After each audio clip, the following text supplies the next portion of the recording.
Satyabhama Institute of Science and Technology, Chennai.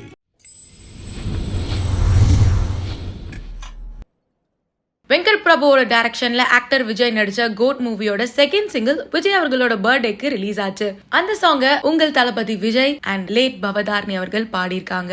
இறந்து போன பவதாரணி அவர்களோட வாய்ஸை எப்படி திரும்ப அவ்வளவு பர்ஃபெக்டா கொண்டு வர முடியும் அப்படின்னு சொன்னதுக்கு யுவன் அவர்களே ஏஐ மூலியமா ஏன் தங்கையோட வாய்ஸ் அந்த பாடல்ல நான் இன்ஃபியூஸ் பண்ணிருக்கேன் அப்படின்னு சொல்லியிருக்காரு. அண்ட் கோட் மூவில இருக்க செகண்ட் சிங்கிள் எனக்கு ரொம்ப ரொம்ப ஸ்பெஷல். என்னால வார்த்தையால இப்ப அதை டிஸ்கிரைப் பண்ண முடியல. நானும் வெங்கட் பிரபு அவர்களும் பெங்களூர்ல இந்த பாட்டை கம்போஸ் பண்ணோம். அப்ப எங்க ரெண்டு பேர் மைண்ட்லயும் இருந்தது, இந்த பாட்டு பவா வாய்ஸ்ல கேட்டா செமையா இருக்கும்ல, அவ கொஞ்சம் ரெக்கவர் ஆயிட்டு வரட்டும், பவதாரணி அவர்களை பிளேபேக் சிங்கரா ஆக்கிடலாம் அந்த பாட்டுக்கு அப்படின்னு நாங்க டிசைட் பண்ணோம். பட் அந்த டிசிஷன் எடுத்த 1 hour கழிச்சு எங்களுக்கு ஒரு கால் வருது, பவதாரணி அவர்கள் நோ மோர் அப்படின்னு சொல்லி. என் தங்கையோட வாய்ஸை இந்த பாடல வைக்க முடியாதுல்ல அப்படின்னு ஒரு சின்ன மனு வருத்தம் இருந்துட்டே இருந்தது. பட் இமேஜினே பண்ண முடியாம ஏஐ மூலியமா என்னோட தங்கையோட வாய்ஸை இதுல இன்சர்ட் பண்ணி இந்த பாடல அவ்வளவு அழகா உங்களுக்கு கொடுத்த என்னோட டீமுக்கா இருக்கட்டும், வெங்கட் பிரபு அவர்களா இருக்கட்டும், எல்லாருக்குமே ஒரு பெரிய நன்றி. பவதாரணியோட வாய்ஸை இந்த மாதிரி நான் யூஸ் பண்ணுவேன்னு வாழ்க்கையில நினைச்சு பார்க்கல. பட் எல்லாருக்கும் ரொம்பவே நன்றி.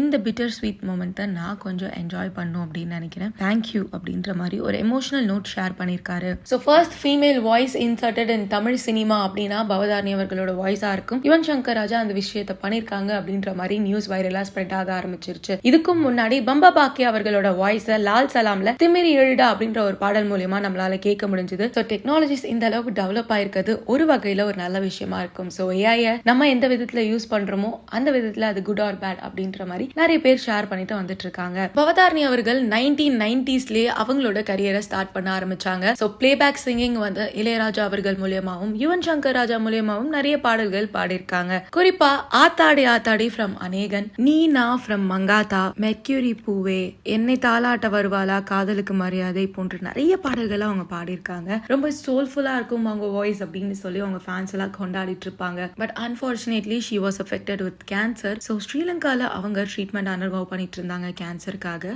ஸோ ஏஜ் 47 ஜனவரி 25, 2024 அப்பவே அவங்க உயிர் இழந்துட்டாங்க கொலம்போல. இந்த நியூஸ் மொத்த இண்டஸ்ட்ரியுமே அதிகலங்க வச்சது அப்படின்னு தான் சொல்லணும். அவங்க வாய்ஸை ரொம்பவே மிஸ் பண்ண போறோம் அப்படின்னு சொல்லிட்டு இருந்த ஃபேன்ஸா இருக்கட்டும், ஃப்ரெண்ட்ஸா இருக்கட்டும், திரும்ப யுவன் சங்கர் ராஜா அண்ட் அவரோட டீம் மூலியமா வாய்ஸஸை கேட்க முடியும் அப்படின்னு நினைக்கும் போது ரொம்பவே சர்ப்ரைசிங்கா இருக்கு இல்லையா? ஸோ நீங்க ஏஐ டெக்னாலஜி எவ்வளவு ஒரு ஹெல்ப்ஃபுல்லா இருக்கு அண்ட் பவதாரணி அவர்களோட வாய்ஸ் திரும்ப கேட்கறதுக்கு எவ்வளவு ஹாப்பியா நீங்க அப்படின்றத எங்களோட கமெண்ட் பாக்ஸ்ல மென்ஷன் பண்ணிடுங்க. லிட்டில் டாக்ஸ்க்கு மறக்காம சப்ஸ்கிரைப் பண்ணுங்க, அந்த பெல் பட்டனை பிரஸ் பண்ணிடுங்க.